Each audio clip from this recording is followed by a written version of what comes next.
KPBS On Demand is supported by the San Diego County Toyota dealers, presenting the new 2025 Camry with refined design and performance. Visit your local Toyota dealer to learn more about all the features the new 2025 Camry offers. The San Diego County Toyota dealers. We make it easy.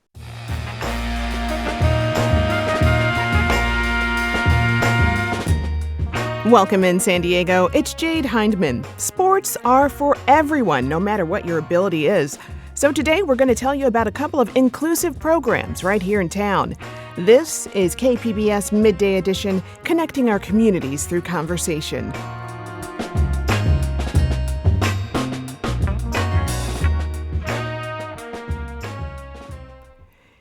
Here in San Diego, we know a thing or two about skateboarding. Skate legends like Tony Hawk, Willie Santos, and Patty McGee grew up right here.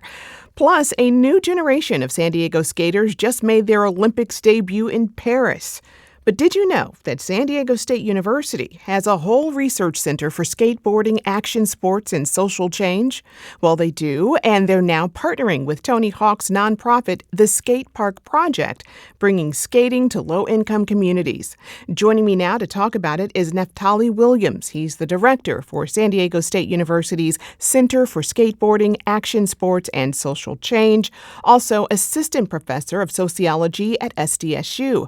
Professor, welcome back to Midday Edition. Thank you very much. Honored to be here again. You hold a doctorate in this stuff. Yes.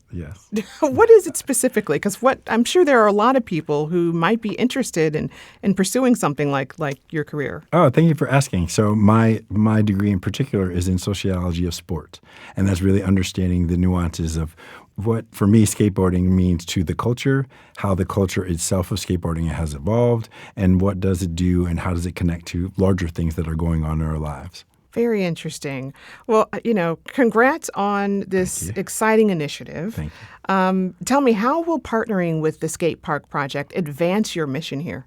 The truth is, Tony is just the ambassador for skateboarding, has been the ambassador for so long, and the work that TSP does, making sure that kids in low-income communities can be skateboarding and have access to skateboarding.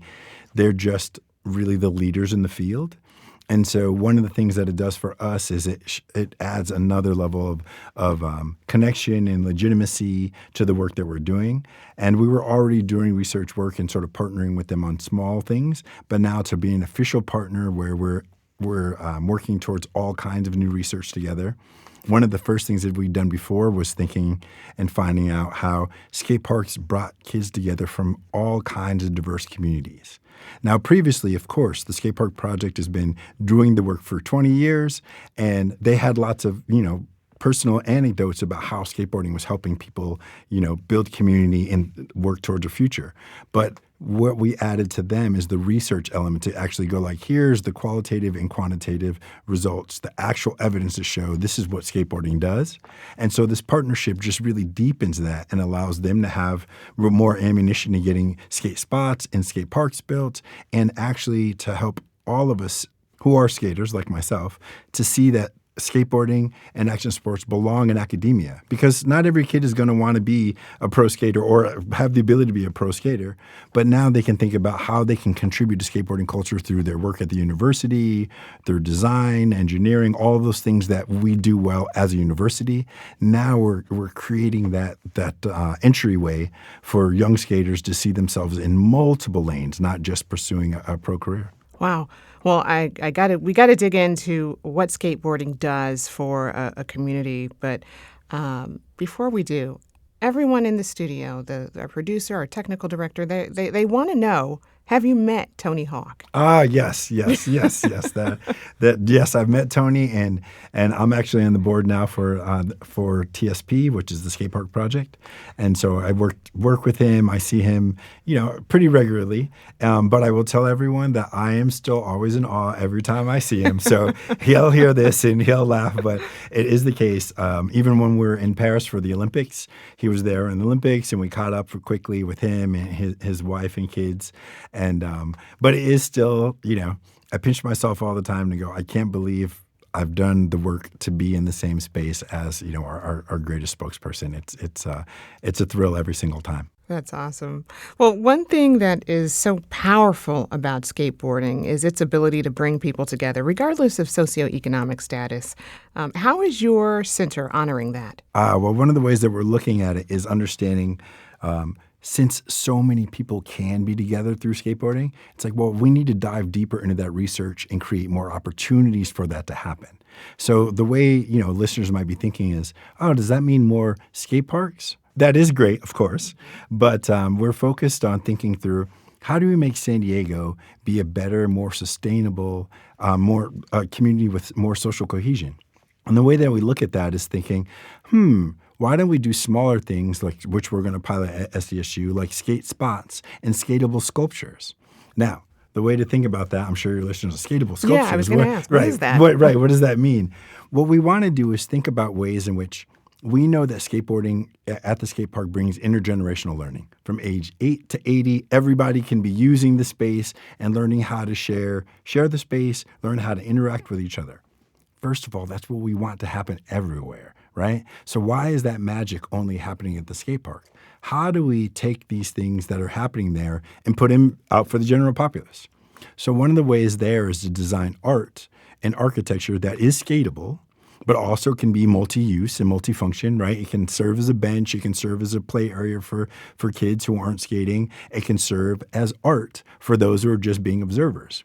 So when we create things like that, then everyone is learning how to share the space together, to go like, oh, I thought this was, let's say, like a pyramid. I thought this was a piece of art, but it can be skatable. First of all, as a city, we have limited resources, right? So we can't always just design giant playgrounds for everyone, for every sport, for basketball, for football. We just don't have it. So the best way to think about sustainably is how do we get people to do more together and to understand each other in that space? And what I mean by that is if everyone is within, let's say, a size of the space of just a few rooms, right? But if everyone is there, and some people are watching people skate, some are just observing the art. Well, what happens is there's greater understanding between each other. Because now, I'm sure you have lots of listeners who are going to say, like, oh, I almost got hit by a skateboarder, or like, I don't like skateboarding, they're like this. One of the main things is they're saying they are like this. And that's how we label the other. And what we need is more spaces for people to go like, actually, I understand exactly what's happening. I see that they're here. They're sharing the space together. They're sharing the space with me.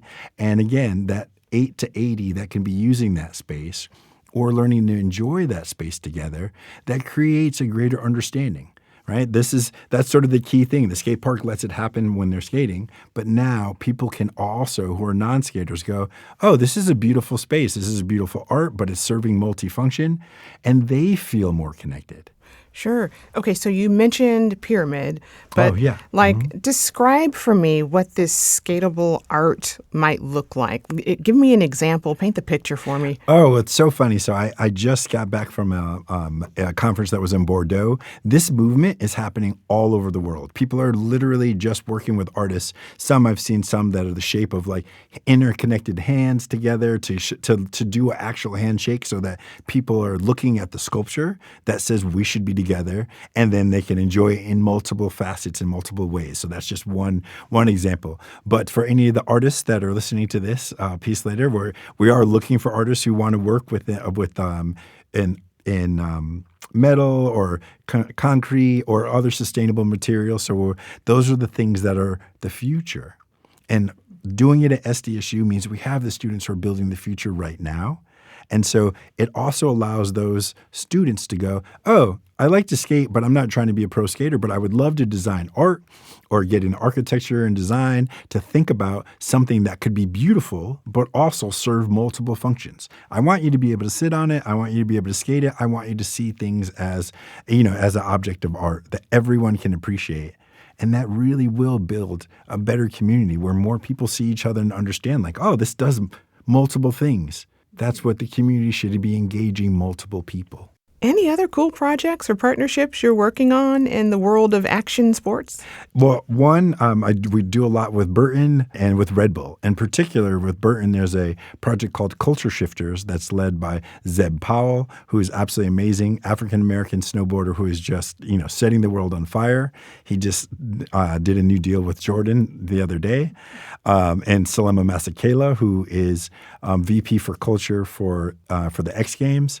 So Culture Shifters is there to help get more underrepresented communities on the mountains and to understand that, wow, everybody should be out enjoying snowboarding, enjoying the outdoors, and everyone should have a path towards that. So we're working with them. We're working in surfing as well. So there's so many good projects that are on their way. All right. Well, you study the social dynamics at play within skate culture. What social divides are highlighted by skateboarding and action sports? Oh, well, one of the things that's great is because so many different people can see and have a shared experience through skateboarding, it allows us to now have that first entry point for every diverse community, every particular background can now have a reason to engage with each other. So if we're asking like, hey, can you solve and connect disparate communities? The answer is yes, because that is every space getting the ability to love skateboarding, learn to skate together, and it doesn't matter if you have a lot of money, a little money, or wherever you are, that you have one shared love. And so that's what skateboarding provides, that opportunity. Now, what I will say is our job as researchers and as adults and as community leaders to foster this space where young people can recognize the humanity in each other.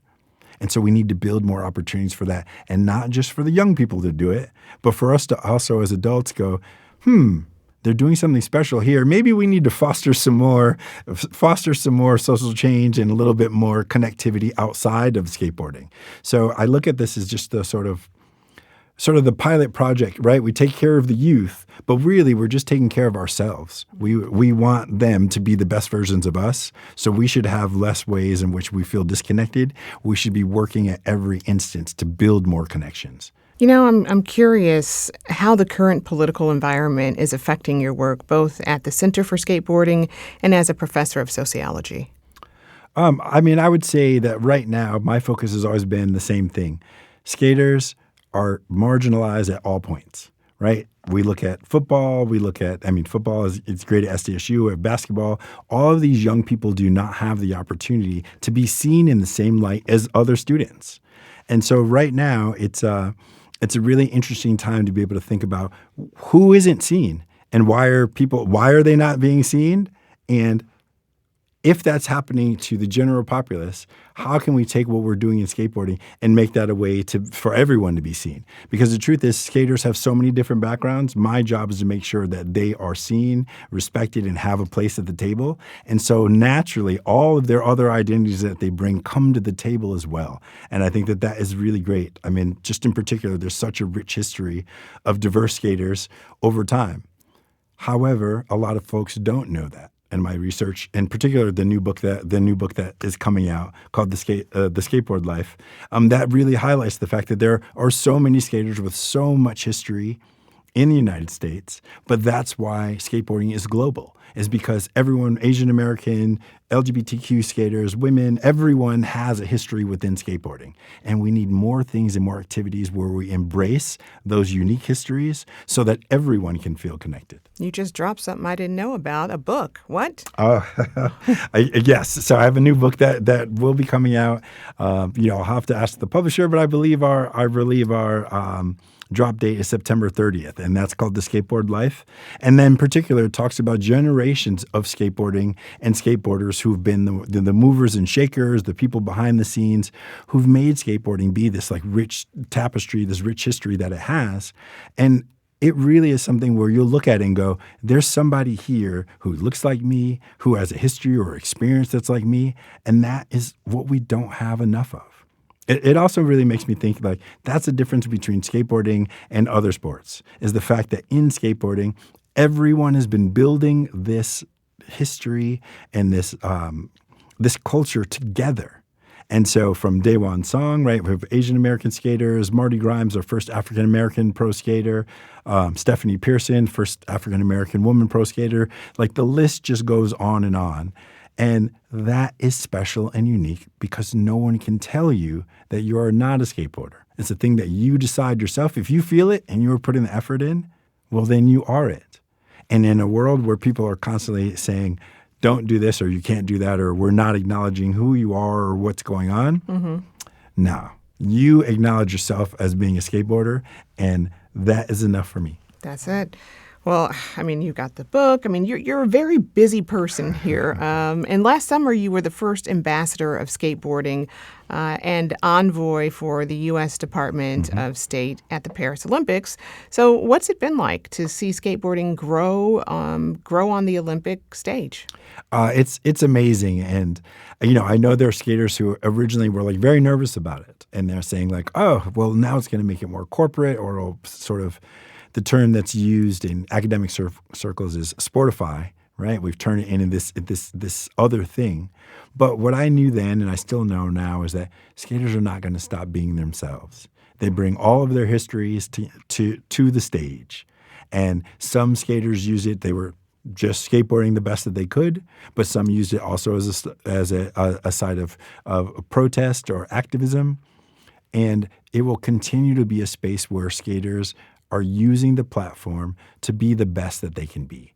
And one of the ways that I think that it was really, really powerful for those who are afraid, like, oh, maybe it's losing, as they like to say, it's losing its edge, but it's not losing its edge. It was watching the young skaters take all of their medals and their photos together. And what it was doing was actually teaching the Olympics and other sports how they could be more connected. When you see skaters are clapping for people from Japan, right? Japan was crushing it at the Olympics. The U.S. crushed it at the Olympics. Brazil's crushed it at the Olympics.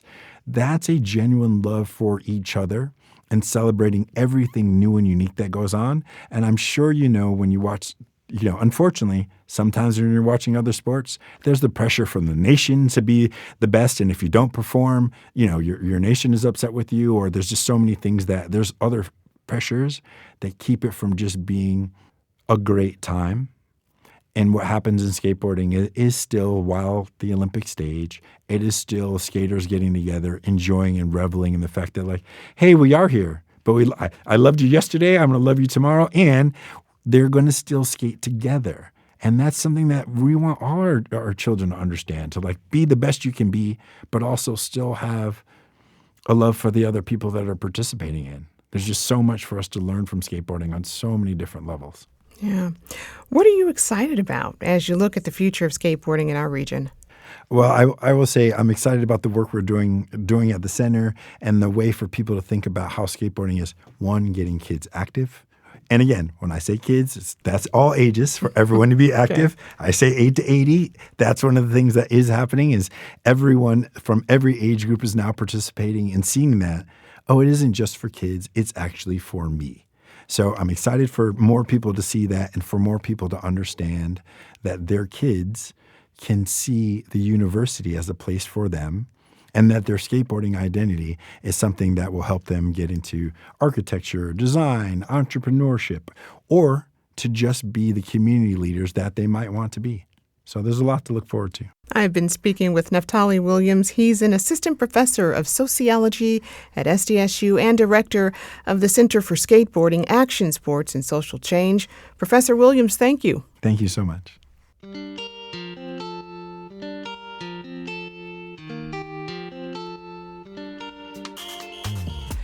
Coming up next on Midday Edition, how one local organization is offering walking soccer and making the sport accessible to all.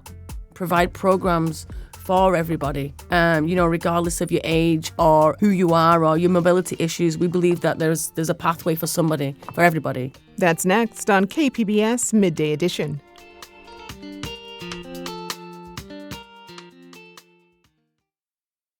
Welcome back to KPBS Midday Edition. I'm Jade Hindman. Sports are great for our physical health, but as we age and battle injuries, accessing what once came easy can sometimes be a challenge.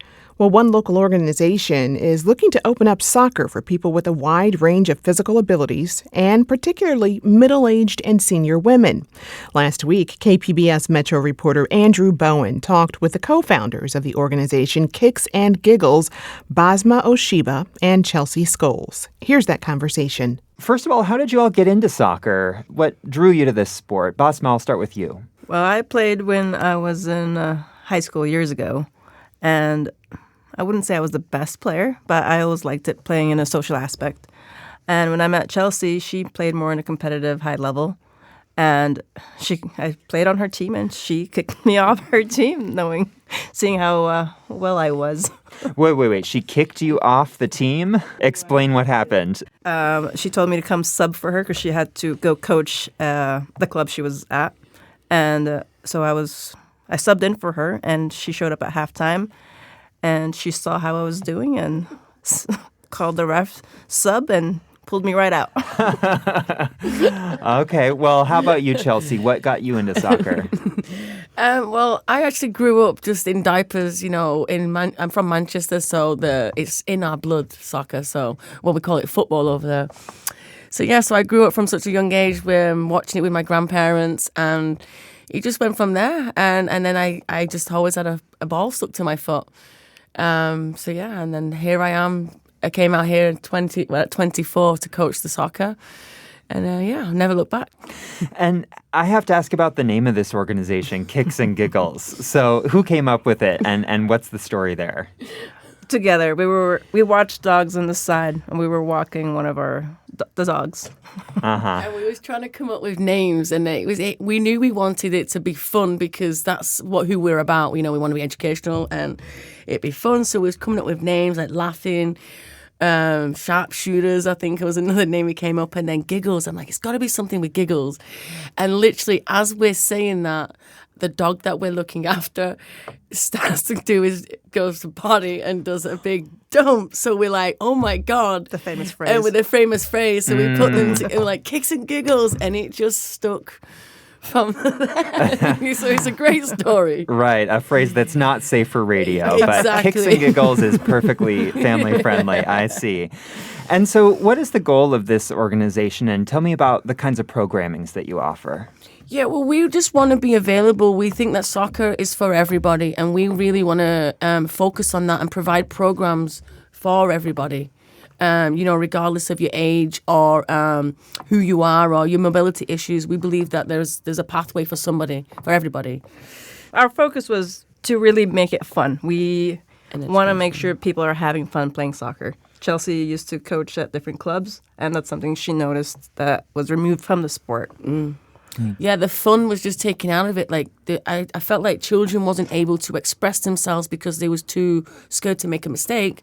Because you were just hearing the coaches screaming at them when, especially at the high level you get, and I just didn't like that. And I think I found myself becoming that person, and I put an end to it. And that's when we came up with the idea of creating Kicks and Giggles, to make sure that wouldn't happen. So our programs, we encourage people to make mistakes, so then they can develop their own individual personalities and grow as a player. And it is okay to make mistakes. We're human. And we tease everybody in a fun way on the field. Yeah. And they like it. They tease right back, and they take it. So it's a good community environment. Yeah. And you've got programs for different ability levels, and one of them is walking soccer. Yes. This is something that's new to me. So tell me about walking soccer and how you play it. All right. Well, the idea of walking soccer is really to provide a slower version of the modern game that you see played today.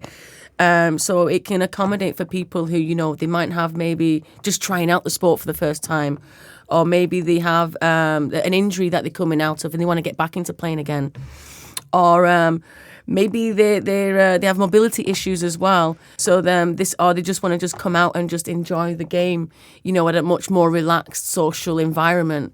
So that is basically what walking soccer is. And if you break into a run, is that against the rules? Or? Exactly, It is. yeah. Okay. So that is It's one of the biggest rules. The biggest rule, yeah, is obviously it's walking soccer, so you cannot run. And what determines what's a run and what's not. I mean, we all saw the Olympics, right? Speed walking, Yeah. right? And Chelsea, tell us about some of the other programs and why it's important to offer soccer that's inclusive of women of all ages. Yeah, we have several programs, and I think it's important just for people to just come and learn and have just such a great side. I think one of the big things that we encourage is the social side of it, right? And we realize a lot of the women that they go into this tournament, soccer, they sign up for soccer tournaments, but they've never had any proper training. We're never their coach at the games. We're more of the training program for them to get ready for their game or their tournament or whatever it is that they're trying to get prepared for. Our walking soccer program is co-ed, so we have a lot of husband and wives that come together, or a father-daughter. Some people bring their moms or their grandma with them. So it becomes more of also of a family community, and no one's left behind. And you also have offerings for kids and teenagers. It's not just for older people. Tell me about those. Yeah, well, the youngest client we actually have, I think, is 2 years old. And the oldest, are you ready for this? The oldest is 83 years old. And we have two of them, I think, right? Wow. Two are 83 years old and one that's 80. And, you know, so it's a big difference, right? It is. And what sets your organization apart from the dozens of other youth soccer clubs and adult leagues in the San Diego area? I think it's fun. This is a great place to come and just enjoy, let your hair down. There's no stresses with it, right? And everything's educational. Like, they want to learn, they come. It's weekly. They don't have to commit to things, you know. So we understand life happens, or, you know, maybe you just want to come once a month, and that's fine. I think other companies, they might have maybe a contract to buy into. Essentially, we want to be known as the Costco of soccer. We want to be cheap, affordable, but it's great quality. And Basma, what would you say the current soccer scene is like in San Diego? Obviously, we have an MLS team now. We have a women's soccer team that's very famous. How would you say this sport is evolving here? It's definitely growing. Actually, some of our players, we've met them at the games that they've never played. They just know the rules of it. And we'll sit with them and we'll say, well, why don't you play? And they're like, well, we've never played. We're in our 50s, 60s, and we've never touched a ball. And that's how we've encouraged them to come. Try it for free if you want. See if you like it. And then now when they go to the games, they understand it a little better. So I think that's the other part of learning the sport. It's not just playing, but also learning why the professionals are playing the way they play. Chelsea, any thoughts on the culture of soccer in San Diego, how it's evolving? I think it's evolved. I've been, I think, in this country now for 14 years, and it's like night and day now how much it's involved. It's great to see. You know, you got young girls on the field playing. We was at the park the other day by the Snapdragon Stadium, and you got the little babies running around with a soccer ball. I think it's just amazing how we've not only got the women's wave team, we've also now got an MLS team. So it's just great to see the progress that especially San Diego has. I think it's come a long way. So and it's great, and it's really good to see. And I think it's only going to get better and better. One of you mentioned you wanted to keep this program affordable. You might need staff, you might need insurance. What do you charge for your programs, and how do you try and keep it accessible for folks? For all the adults, we charge $15 per class, and the kids, it's $20 per class. But we tell everybody, if you can't afford it, don't make that the reason why you're not coming to our classes. Tell us, we'll come up with a plan, whether you're free or you pay every other class. If you bring a friend, you'll be free. We provide siblings discount. So it all varies from case to case for each family. We never let any player that tells us, hey, I can't come because you can't afford it. I'm like, well, just come. And sport is not just about physical activity and exercise. It's about building community. Can you talk to me about how this organization is doing that? Remember when we first started, Basmo, we just had like a handful of people there, and people were so nervous, they were shy, they didn't want to come. And I just think it's been almost a year now, right? And it's just been nice to see, like you said, we have a husband, a wife, a mother, like just families just come out and just come enjoy it. And, not only that they've made it such a social event as well, where afterwards we go for 90 minutes and you'd think they'd be fed up of us, but they don't. They sit, we take off our shoes, we do a bit of earthing, grounding, and we just make it a day, just chat for 30 minutes or so afterwards as a group. And I think that speaks volumes at all. It's not forced upon them. They actually genuinely want to be there. In fact, when we took some time off for ourselves, a week to take our own time vacation, and they sent us a photo that they still got together and played.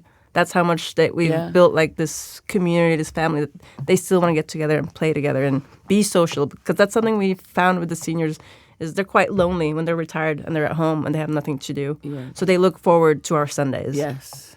And have you seen couples come together through this sport, or any stories you can share about the relationships that you've seen build, through this sport? There's a really cute story, and I'll try and do the best I can without dropping names. But I believe they used to be together. They've got children together, and then I think they went their separate ways. And then it was the wife who joined our women's class, right? And then. He heard about it. And then he heard the husband heard about the program, even though they wasn't together anymore. And they came back. So anyway, they've been playing in the co-ed walking soccer together, and then we could just see their romance was blossoming again. And it was such an amazing thing to see. And even though they haven't admitted it yet, I really think there's something's been rekindled there, and it is just beautiful to see. Oh, that's so nice. And how have you both strengthened your own connection to the soccer community through your organization, Kicks and Giggles? I think we've just learned more in depth about it. It's not just a sport. It's more of it's a family. It's like I say, it's not just an organization. I think just getting to know people on a more personal understanding is one thing that I think I've seen. What about you, Basma? We don't only see them that weekly class. We have a group chat that we're all in it together. If we see something funny, we will send a photo, or somebody saw one of our Kicks and Giggles signs at Costco and they're like, oh, look, I saw your sign. And then they sent us a photo of it. So we kind of keep it where we're not just a company that is just going to take your money and just do the classes and leave. We genuinely care. We do care about you guys, all our customers, and we check on them, and they do the same right back with us. Me and Chelsea, we're here in San Diego on our own. We don't really have any family. So we like that we've built this family.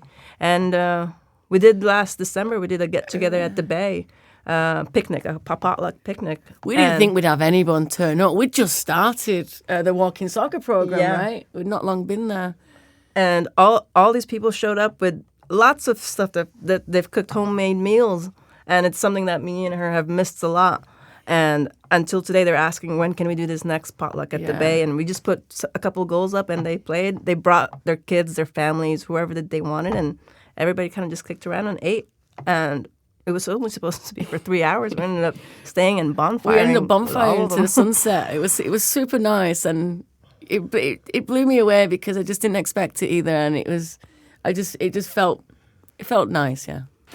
What are some of the challenges you've encountered as you've been leading this club? It's probably the same challenge most clubs face. It's the field space. There's not enough land or grass space for everybody to use.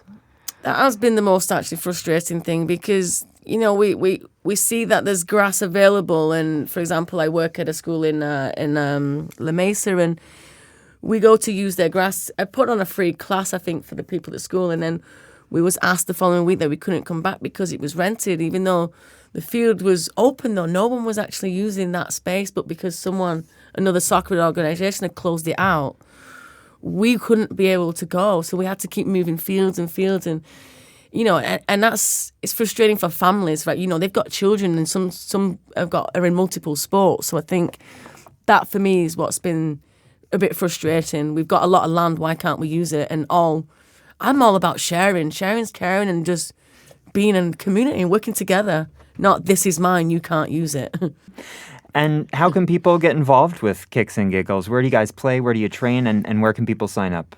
Well, every class is free.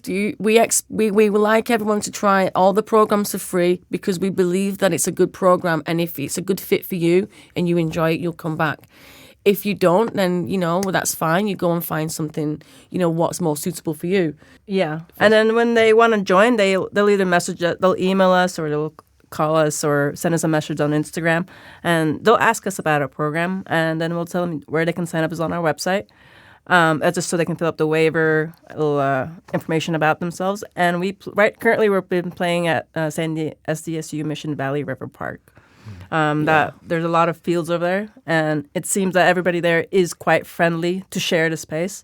Parking is a bit of a nightmare. Yeah, though. parking is a nightmare. Yeah. That's San Diego for you, right? There's a big parking lot as well. It's quite. Why can't we share that? Just kidding. What's your hope for the future? Where's Kicks and Giggles going to be a year from now or 2 years from now? I mean, obviously, we want to grow and expand to much, much more people. We do know that a lot of people have not heard of us, and they will tell us, wow, I didn't know that this was existing 2-3 months ago. So I do think it will grow organically the way it did in Europe. In England, there's thousands of teams. They have a national team over there. Yeah. So as people hear about it, they'll grow. Because I think we have people from Seattle who have heard of us, and they've flew down many, many times to come play with us. From Australia, somebody came because they have walking soccer there. So they simply just Google walking soccer to the destination that they're visiting, and they found us.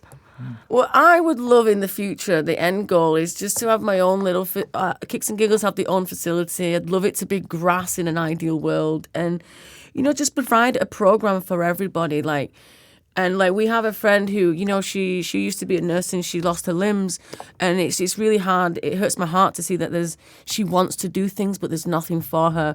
So me and Basma are just pecking our heads on how can we make something for her. And then one of the ideas was, like the ping pong machines back in the day, but having one of them where she hits one down, it extends the leg so she could still play. And then another one for, maybe people who are on the spectrum too. So I think just having a facility and an organization and programs for everybody would be perfect, because it's going to be fun and they're going to learn. And I think the community would be amazing. That was Basma Oshiba and Chelsea Scholes speaking with KPBS Metro reporter Andrew Bowen. They are co-founders of Kicks and Giggles soccer program in San Diego.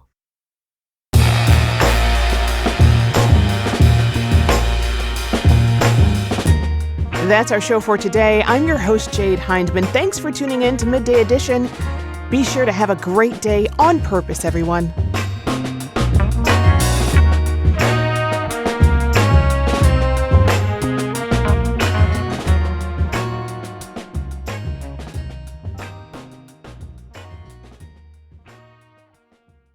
KPBS On Demand is supported by the San Diego County Toyota dealers, offering a new 2025 lineup of vehicles at your local Toyota dealer, including a new Tacoma with turbocharged 4-cylinder engines and a hybrid powertrain option. The San Diego County Toyota dealers. We make it easy.